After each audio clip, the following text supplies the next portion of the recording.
سلام، من رویا کلاهی، مشاور کسب و کار و امروز با یه مهمون دوست داشتنی در خدمتتون هستم. خانم نگین جام بزرگ، مربی بدنسازی که در شهر همدان خیلی خوشنام هستن. سلام نگین جان، مرسی که سلام به روی دعوت ماهت. قبول کردی. مرسی از دعوت خوبت. ممنونم واقعا که همچین شرایطی رو فراهم کردی و همچین پیجی رو داری تهیه میکنی و من احساس میکنم خیلی میتونه کمک کننده باشه برای آینده شغلی همه در واقع. خیلی ازت ممنونم. مرسی نگین جان، ممنون. من تقریبا 1 ساله که باد کار میکنم و دغدغه همیشگی این بوده که چطوری میتونم خیلی از افراد رو مجاب کنم که بدنسازی واجبه برای همه. حداقل برای کسایی که بالای 30 سال دارن یه ورزشیه که ضروریه. و این مصاحبه برای اینه که خیلی سوالا پاسخ داده بشه و در واقع دوست دارم که خیلی از خانم‌های شهرم که ساعت‌های زیادی تو خونه هستن، باشگاه‌های زیادی تو این شهر هست ولی اونا هنوز ثبت نام نکردن یا دلیلش رو نمیدونن یا دلایلی مثل تنبلی داره، وقت نداریم. خیلی دلم میخواد این پادکست بهشون کمک کنه که بتونن یه لایف استایل جدیدی رو برای خودشون تهیه کنن، در واقع برای خودشون تعریف کنن. خب نگین جان، اولین سوالم اینه ازت، چرا بعضیا ثبت نام میکنن باشگاه ولی چند جلسه میان و دیگه آخر ماه کسی اونا رو تو باشگاه نمیبینه؟ خب این خیلی سوال مهمیه و دلیلش هم بیشتر میتونه بی‌انگیزگی و دلسردی باشه. یعنی بعضیا هستن متاسفانه با توجه به آگاهی‌های کم میان و دوست دارن که سریع 1 هفته 2 هفته یه نتیجه‌ای ببینن. ولی خب این برای کسی که چند سال بی‌فعالیت بوده واقعا غیر ممکنه. شما تا استمرار نداشته باشی، تا تغذیه مناسب تو این رشته نداشته باشی، تمرینات مداوم و مربی خوب نداشته باشی، به هیچ عنوان نتیجه‌ای نمی‌بینی. مخصوصا صبر و اون استمرار از همه مهمتره. بعضیا میان خیلی سریع دوست دارن که جواب بگیرن و هنوز به اون نتیجه نرسیدن که باید صبور باشن. حالا نه تنها تو این رشته بلکه تو همه جوانب زندگی. لیکن همیشه من میگم، من تو شغل خودم هم میگم استمرار کلیدیه که همه درا رو باز میکنه، همه درا رو. یعنی شما تو کسب و کار بخوای بری استمرار میخواد، تو آموزش بخوای بری استمرار میخواد. خب ورزش، عضله سازی و آیتم‌های دیگه ورزش مثل انعطاف، چابکی، استقامت، تمام اینا، تعادل، همه اینا استمرار میخواد. ولی خب انگار آدما وقتی کسی رو میبینن به یه نقطه‌ای رسیده توی قله است، فکر میکنن که پروسه پشتش پروسه آسونی بوده. همیشه مربی‌ها سعی میکنن توضیح بدن که اینجوری نبوده، شما چون ندیدین اینطوری فکر میکنین. کاملا. خیلی خب، مرسی نگین جان. مربی خوب چقدر تاثیر داره نگین؟ یعنی سوالیه که جوابش خودم میدونم چون من سالها، شاید نزدیک 14 سال بود که میخواستم در بدنسازی وارد بشم و بمونم، موندگار بشم ولی نمیشد. تا اینکه با خودت آشنا شدم، شیوه کار خودت رو دیدم و الان میگم حدود 1 سال موندگارم، شاید خودم باورم نمیشد. مربی واقعا چقدر تاثیر داره؟ اول از اینکه خیلی خوشحالم، من اون آدمی بودم که تونستم نگهت دارم، سعادت برای من. مرسی. و اینکه مربی خوب تقریبا 99% ماجراست. یعنی خیلی زیاد، حالا کامل نگم 99%، ولی اولین و اصلی ترین تاثیر رو یه مربی داره. اما قبل از اون میشه گفت انگیزه خود فرد خیلی مهمه. گاهی اوقات تو تمام تو برای شاگردت میذاری، حتی همه چیز اوکیه، تایم باشگاهش، مکان باشگاهش، ساعتش، اینکه آزاد باشه بتونه بیاد بره، اما باز نتیجه خوبی دریافت نمی‌کنه. اون یعنی اون خود اون آدم داره اون وقت کافی رو، ارزش کافی رو برای این کار نمیذاره. اونو دیگه هر چقدر شما مربی خوبی باشی نمیتونی براش کاری بکنی. ولی اگر یه آدمی مثل خودت باشه که ارادهش رو داشته باشه، هدفمند باشه توی زندگیش و تصمیم به این کار داشته باشه، قطعاً به یه راهنما نیاز داره. اگه اون راهنما کارش رو درست انجام بره، همه چیز عالی پیش میره. ببین چقدر این نکته رو دوست داشتم. انگار آخر تمام کارا میرسیم به اینکه خودت، اگه خودت بخوای میشه. نه هر چیزی که تو این دنیا باش مواجه میشیم تهش همینه. اگه خودت بخوای، خب حالا دیگه مربی خوب میتونه درصد زیادی تو رو جلو ببره. بله. نظرت در مورد مکان و تجهیزات چیه؟ چقدر نقش داره به نظرت؟ خب نقش زیادی داره، نه اینکه بگم نداره، ولی خب باز برمیگرده به اینکه شما اگر خودت اون هدف رو داشته باشی و مربی خوبی بالای سرت باشه، دیگه خیلی برات فرقی نمیکنه اون مکان کجا باشه، چطوری باشه. حالا مثل مشکلات که هست مثلا تو همه باشگاه، تهویه خوب، تمیزی، پرسنل خوب، اینا اون موقع خیلی اینا به چشت نمیاد، چون تو داری هدفتو قدم به قدم پیش میبری و این خودش برات لذت بخش. اما یه سری خانم‌ها هستن حالا خیلی اون هدف مهم نیست، دوست دارن میان 2-3 ساعتشون رو توی مکان آروم خوب بگذرونن، حالا برای سلامتشون بیشتر، برای گذروندن وقتشون، برای پر کردن وقتهای خالیشون. به حال داریم یه دم که به این دلیل میان باشگاه و برای اونا خیلی مهمه. برای من خیلی پیش اومده طرف اومده شاکی بوده که مثلا من از در وارد شدم، پرسنلتون رفتار خوبی با من نداشته و این روحیه کل روز منو خراب کرده به طور مثال. یا اینکه تمیزی باشگاه خیلی مهمه، مخصوصا توی خانم‌ها. حالا تو آقایون خیلی کمتر، ولی تو خانم‌ها حساسیت خیلی زیاد. میتونم بگم 50-50 و باز بستگی به این که داره که حالا فرد خودش هدفش چی باشه. اما مهمه نه که من خودم دوست دارم طبیعتاً تو باشگاهی کار کنم که هم مکان خوبی باشه، هم تمیز باشه، هم جایی باشه که رفت و آمد راحت باشه. تمام این نکات خیلی مهمه. درسته. و اون نکته‌ای که اشاره کردی که پرسنل شما جوری با من رفتار کرده که روحیه منو برای کل روز به هم ریخته. من همیشه میگم ما یه مهارت سخت داریم که میشه حرفه تو، اون چیزی که رفتی متخصصش شدی. و یک مهارت نرم داریم که اون میشه تعامل تو با افراد و ارتباط گیری. الان تو دنیای 2025 خیلی مهمه. یه وقتای حرف اولو بزنه. یعنی داشتیم کسایی که رفتن تو باشگاهایی که شاید تجهیزات خیلی قوی نبوده، ولی با یه مکالمه‌ای که به دلشون نشسته تو همون باشگاه موندن و ثبت نام کردن. کاملا درست. مرسی ازت. نگین جان، یکم در مورد ضرورت عضله سازی برامون بگو. یعنی خیلی از دوستان سوالشون اینه من چه ورزشی برم؟ من والیبالیستم، بسکتبال دوست دارم، فوتبال دوست دارم، شنا میرم. خب تمام اینا بدن منو داره درگیر میکنه، چرا باید برم بدن سازی؟ چه لزومی داره که عضله سازی کنم؟ خب ببین روی جان، توی تمام رشته ها یه پیش نیازی وجود داره، مثل دانشگاه میمونه. شما تا پیش دانشگاهی رو نگذرونی نمیشه بری دانشگاه. رشته های ورزشی هم به نظر من به همین حالته. تا شما عضلات قوی نداشته باشی تو هیچ کدومش به نتیجه نمیرسی. نه که نتونی توش ورود کنی، شما میتونی بری ادامه هم بدی. اما اگرم دقت کنی، مثلا من خودم خیلی دیدم بچه‌هایی که میان پیشم دقیقاً طرف بسکتبالیست داره آماده میشه برای مسابقات، والیبالیست، همه اینا مثل خودت یوگا کارن، اینا میان و میگن که به ما گفتن برید روی عضلاتتون کار کنید. مثلا عضله دست تو ضعیفه و نمیتونی یه سری حرکاتو انجام بدی، عضله پای تو ضعیفه نمیتونی، عضلات کتفت ضعیفه نمیتونی رو دستات وایسی، مثلا توی رشته خودت. حالا من جسارت نمیکنم، بهتر خودت میدونی. واسه همین حتما از این نظر که کاملا به نظرم برای تمام رشته ها الزامیه. از طرف دیگه خب شما توی روزمره هر کاری که بخوای انجام بدی با جسم فیزیکیت باید انجامش بدی، مثل بلند شدن، نشستن، سوار ماشین شدن، راه رفتن، پیاده روی، همه اینا به عضلات نیاز داره. یعنی عضله اولین حرفو توی بدن انسان میزنه و تو از یه سنی به بعد دیگه این عضلات متاسفانه نه تنها رشد نمی‌کنن بلکه شروع به تحلیل رفتن می‌کنن. اگر تو مواظبشون نباشی، رشدشون ندی، اونا به مرور از بین میرن و دیگه تو توی پیریت متاسفانه، حالا یه مثالی از تو این هم زیاد میگنش، این که عصای پیری شما عضلات شما هستن. واسه همین احساس میکنم که همه آدما بهش نیاز دارن، حالا باز توی هر برهه‌ای از زمانی، سنی، ولی قطعاً باید چقدر توضیحاتت کامل بود. و تو مورد اولی که برای رشته‌های مختلف ورزشی اشاره کردی، خب من خودم از نزدیک با بچه‌های ژیمناستیک کار می‌کردم، مربی درجه 2 ژیمناستیک هستم. خیلی سال پیش، شاید 12 سال پیش، می‌دیدم که چطور بچه‌ها به خاطر ضعف عضلانی در پیشرفت استاپ میشن. یعنی تا یه حرکتی پیش میرفتن، از اون حرکت به بعد و دیگه ما نداشتیم. یعنی کسی نمیتونست تو باشگاه اون حرکت رو بره، چون خیلی از خانواده ها زیر بار نمیرفتن که این بچه عضله سازی نیاز داره.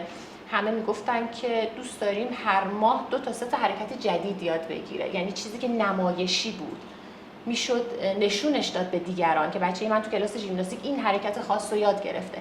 ولی اینکه پیش نیازش چیه و واقعا اون بچه مراحلی رو بگذرونه تا اون حرکت به اون سختی رو بتونه تمیز و جوست اجرا کنه، خب اصلا بهش دقت نمی‌کردن خانواده ها. ولی الان واقعا خیلی فرهنگ جامعه خیلی بهتر شده. بله کاملا اینطوری.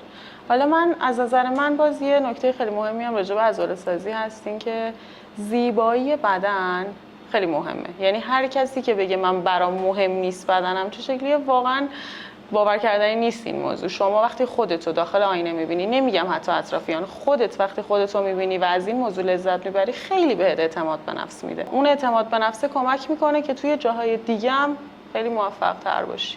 بله، از اونجایی که خب روانشناسی هم کار میکنم، سالهایی که با زوجین کار میکردم، این مسئله اعتماد به نفس در مورد هیکل خیلی بولد بود. یعنی شاید مثلا مشکل ساز میشد یه جاهایی، قد اعتماد به نفس فرد پایین بود که تو رابطه عاطفیش تاثیر میذاشت. و الان دارم میبینم همه چی انگار زنجیروار به هم وصله. تو بدن خوبی داری، رابطه عاطفی خوبی داری، از اون ور اعتماد به نفست بیشتر، هوش اجتماعیت میره بالا، مواجه شدی با آسیبای بدنسازی که خودت تو صحنه حضور داشته باشی. خب اینو خیلی با اعتماد به نفس و خیلی با شکرگزاری زیادی بیانش میکنم. خوشبختانه من توی دوره کاریم هیچ وقت حالا خودم باعث آسیب کسی یا اینکه حواسم نباشه و شاگردم دچار آسیب شده باشه نداشتم.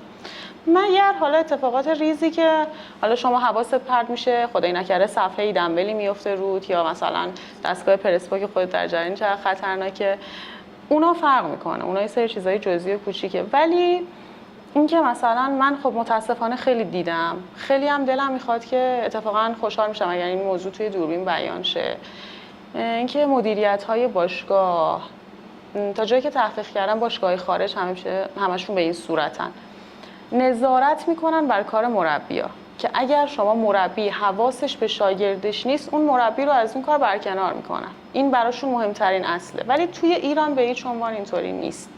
یعنی من خودم بارها شده دیدم همکارم مثلا نشسته یه جا اصلا حواسش نیست و اون شاگرد کاملا داره حرکت اشتباه انجام میده بدون اینکه خودش بدونه، بدون اینکه کسی بخواد بهش بگه.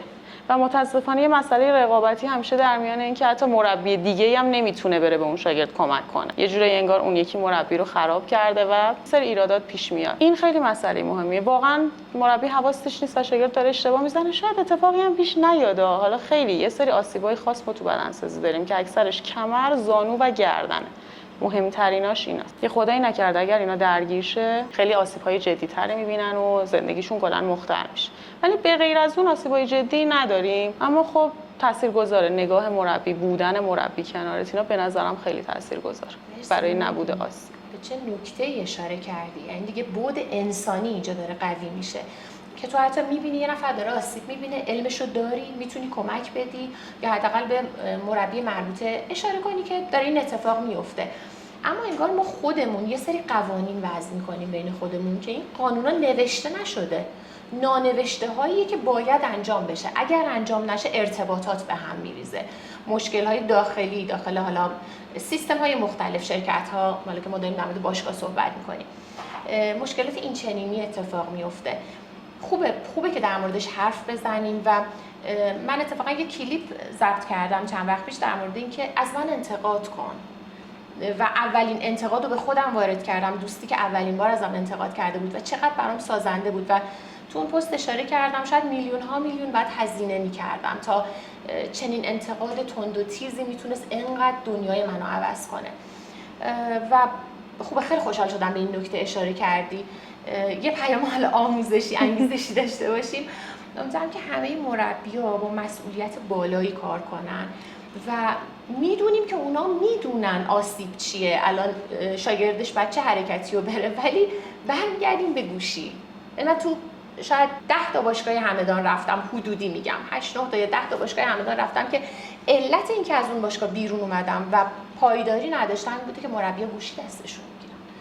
تو تایم کاریه گوشی دستشون میگیرن و اصلا توجه نمیکنن که شاگردش رو داره چیکار میکنه. من به عنوان یه ورزشکار میرم سوال بپرسم، جوری رفتار میکنه که انگار مزاحم شدی، دارم پیام میدم زود باش دیگه، چرا بلد نیستی؟ و این فاجعه است. در شغل‌هایی مثل پزشکی، شغلی مثل شغل شما که ما مستقیما با بدن انسان سر و کار داریم، کوچکترین آسیبی میتونه سالها برای اون فرد و خانواده‌اش مشکل ساز باشه. و تو اینجا بیای کوتاهی کنی قابل قبول نیست. یعنی من که نمیپذیرم به عنوان یک انسان و فکر نمی‌کنم هیچ کس دیگه‌ای هم زیر بار این موضوع بره. چطوری میشه حلش کرد؟ یعنی واقعا شاید این صدا رو کی باید بشنوه؟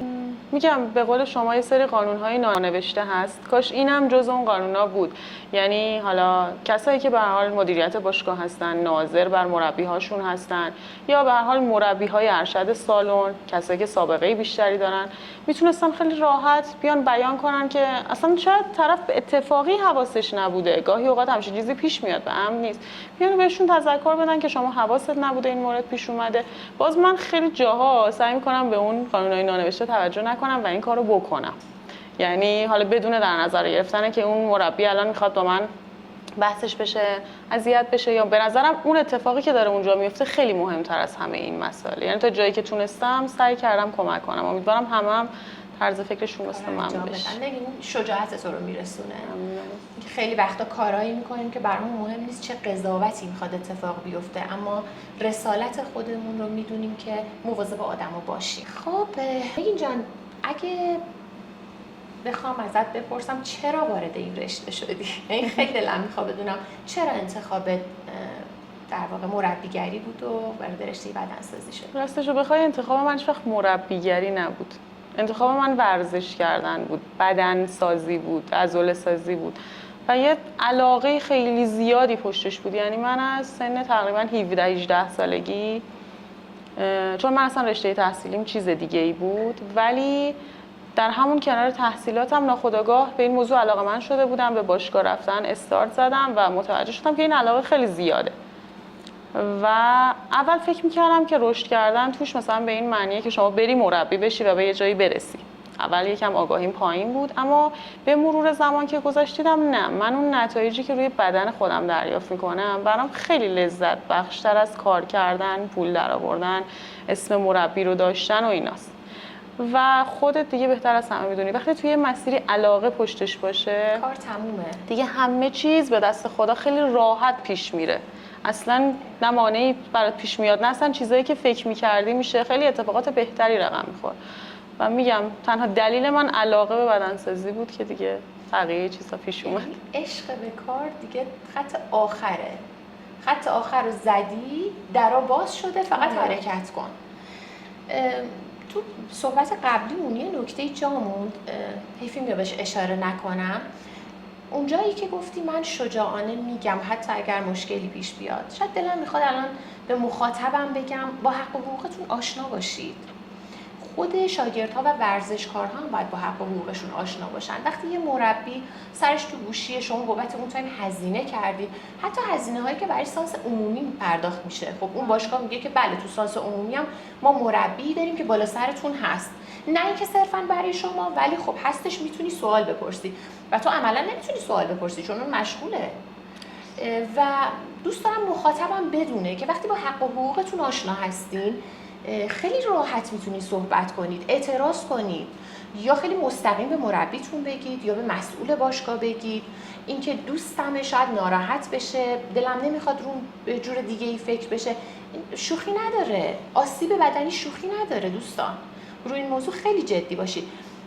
خیلی وقتا توی صحبتام با هر کسی که مصاحبه میکنم حس میکنم این زنجیر واقعا وجود داره. من وقتی به حق و حقوقم آشنام توی باشگاه مطرحش میکنم، حقم رو میگیرم، اون حقی که من دارم میگیرم در واقع داره آموزش میده به نفر مقابلم، یه لطفی به اونم میشه، یعنی دو سر برده.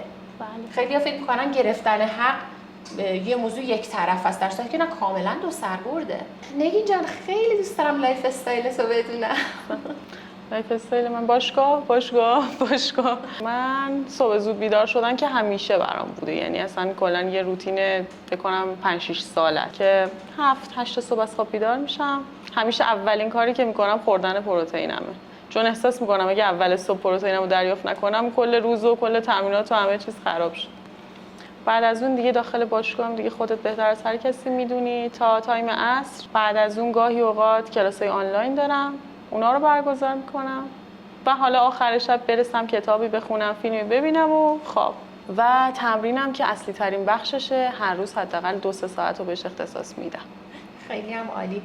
نگی، من یکی از افتخاراتمه که با تو کار میکنم. ممنونم. امروز در مورد حرفت و تخصصت حرف زدیم و در مورد یه سری دغدغه ها، ولی شخصیتت، دیسیپلینی که داری همیشه برای من قابل احترامه و شاید یکی از علتهایی که من پیش تو موندگار شدم، فکر کنم انشالله اگر خدا عمری بده حالا موندگار هستم، همین دیسیپلینت، شخصیتت و بیان روانی که داری. خیلی بیانت سلیس، روانه و تو باشگاه دیدم خیلی خوب حق مطلب رو ادا میکنی برای بچه‌ها متوجه میشن بعد چی کار کنن.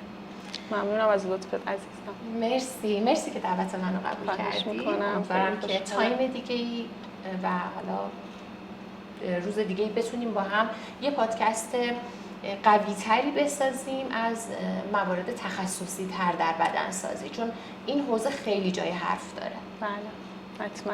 مرسی نگین جان، ممنون که دعوت منو قبول کردی. مرسی از شما مخاطبای عزیزم که بیننده اپیزود ما بودید.